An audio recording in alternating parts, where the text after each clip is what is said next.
They told me not to open the crate, not down there, not that deep. But we were 300 feet below the surface, under pressure that could fold a man like paper, and something about the way it was wedged into the wreckage. It didn't feel like cargo. It felt buried, hidden. So I opened it, and ever since, something's followed me. My name is Thomas, I'm 73 years old, and for the last 40 years, I've made a living diving into the dead. Sunken ships, collapsed submarines, flooded chambers where time forgot to breathe. It's not glamorous, not like the movies. There's no gold, no ancient maps. Mostly we find rusted bolts, bones, and the slow rot of silence.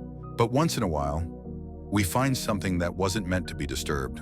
And when we do, it doesn't stay where we left it.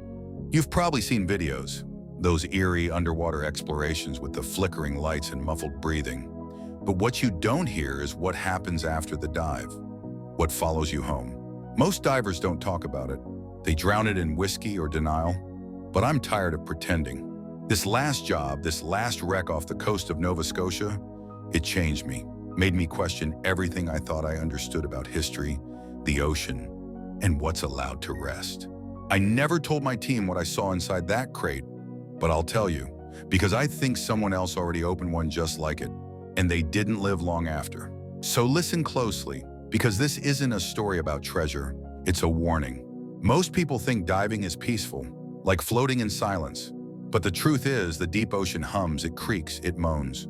You descend through layers of water until the light disappears completely. And when you're down there, past the thermocline, past the color, past the noise, that's when it begins to feel alive. The wreck we were exploring was a merchant vessel, 1943. No official name in the records, just a manifest full of redacted entries. It sat 60 miles off the coast, steel split clean across the hull like something bit it.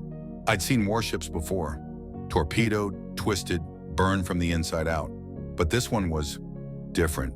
No signs of fire, no barnacles on the outer frame, just a strange, slick black film clinging to the seams, and an odd smell that somehow cut through our sealed helmets.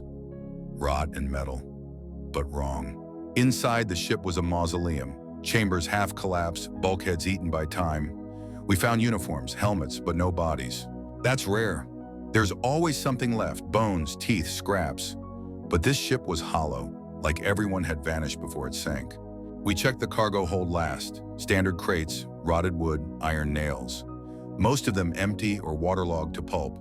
But one was chained shut, wrapped in oilcloth, unmarked. The diver next to me, Eric, touched it and immediately recoiled, said it was warm. I laughed it off, told him pressure plays tricks. But deep down, I knew better. That box didn't belong there. It hadn't aged like the rest. No rust, no decay. It was waiting. And here's something else. As we moved around it, the sonar cut out. Lights dimmed, and my comms picked up music. A scratchy old piano tune, 3 notes, on repeat. Eric didn't hear it, but I did, I still do. I should have reported it, should have flagged it for retrieval and moved on, but something about that crate, it called to me. The next morning, before the team went back down, I suited up early. Told them I needed a pressure check, dropped alone.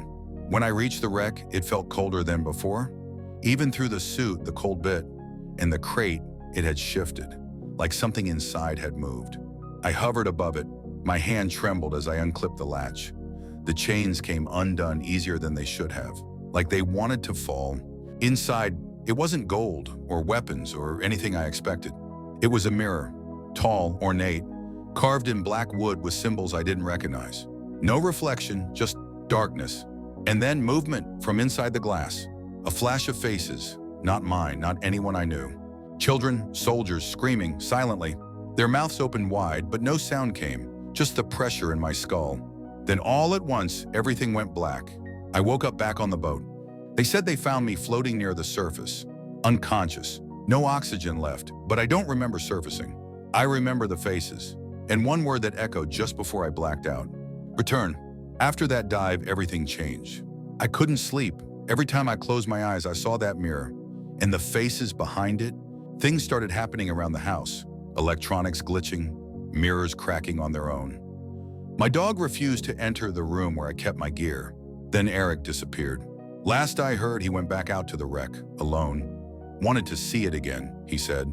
They found his dive tether 3 days later, snapped, like it had been chewed. No body, just his flashlight, still blinking. After that, the company sealed the site, called it unstable. But I know the truth. That crate wasn't cargo, it was a doorway. And I opened it. I started researching, looking through old naval archives, wartime records, found a reference to a black manifest, unofficial cargo sent on ships that didn't officially exist. One line kept appearing in the margins. Do not surface what the sea has claimed. That's when I realized we weren't the first. In 1951, a diver reported something similar. He described a crate, the same music, the same faces. He went mad 3 weeks later, tore out every mirror in his house, then vanished into the ocean. No one ever found him. Now I live alone. No mirrors in the house. I board up the windows at night. Every now and then, I hear the music again. 3 notes, sometimes from the sink, sometimes from the drain, sometimes from nowhere. I tried burning the gear I wore that day. Didn't help. I tried therapy. Didn't help. Because this isn't in my mind, it's in the water. I think the mirror showed me something I wasn't supposed to see. Not just death, not just ghosts. Memory. Pain sealed inside metal, bound by salt and blood.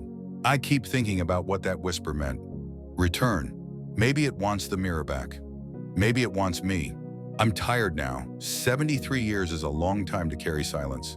They won't survive it. So if you're a diver, if you go looking where others won't, remember this. Some wrecks sink for a reason. Not everything on the ocean floor is meant to be found. And some doors don't close once they're opened. You might think this was all a dream. Old man, oxygen deprivation, ghost stories. But tell me, why do the same 3 notes still play in my pipes? Why do mirrors still crack when I walk by? And why did my granddaughter draw the same symbols from the crate without ever seeing them? I haven't been in the water in years, but I still feel it, calling, pulling. And I wonder, what if we weren't meant to map the ocean? What if someone else already owns it? We think we've conquered the earth. We haven't even scratched the bottom. So I'm begging you, don't go looking for what's buried. Don't chase the deep for answers. Some truths drown for a reason. But if you must, if curiosity burns stronger than fear, take this story with you.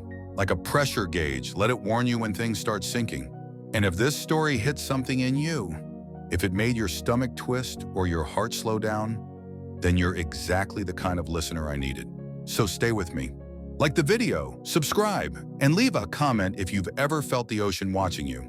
Next time, I'll tell you about a rescue diver who swears he found a man breathing at the bottom, but he hadn't been alive in 70 years.